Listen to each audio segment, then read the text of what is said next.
Hello, bonjour, on va parler de Meghan Markle et du prince Harry, on va parler du mariage d'un, on va dire bon ami d'après les journaux, même si je ne le pense pas.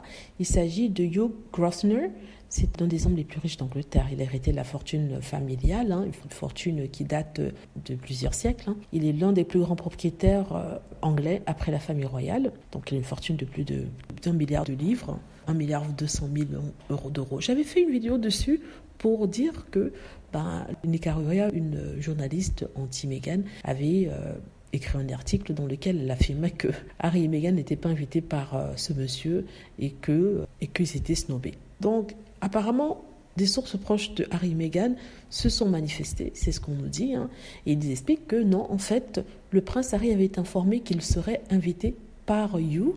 Il lui avait envoyé un message, ça s'appelle Save the Date, ça veut dire que c'est un message vous demandant de marquer cette date comme une date importante, une date où il y aura une occasion. Et le prince Harry alors avait contacté ce monsieur pour lui expliquer que, vu sa situation en ce moment, notamment par rapport à ses relations avec son frère, le prince William, qui aurait été invité avec son père et sa femme, Kate Middleton, il était préférable qu'il ne s'y rende pas. Ce monsieur a aussi pour titre le duc de Westminster. Il était au mariage de Harry et Meghan. La source qui se dit proche d'Harry a dit qu'il a envoyé ce message-là à Hugh pour lui dire qu'il ne serait pas présent, qu'il ne viendrait pas, et que celui-ci avait bien accepté ses excuses et que tout était rentré dans l'ordre. Il n'était pas attendu auprès de Hugh Grosvenor. Je ne sais pas si cette source est vraie, n'est-ce pas? Mais ce qu'elle dit est tout à fait logique.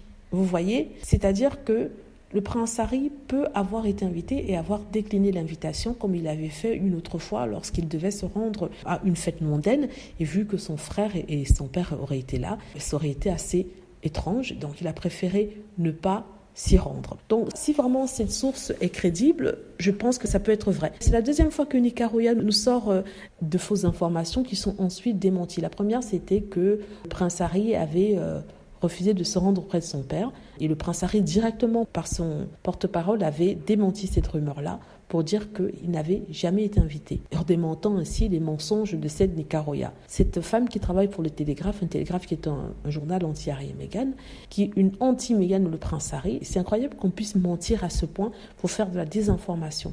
Voilà, tout ça pour réduire la popularité du prince Harry, réduire sa présence sur la scène internationale en le faisant passer pour un menteur ou pour un idiot. Voilà, dites-moi ce que vous en pensez, j'espère que vous avez aimé la vidéo.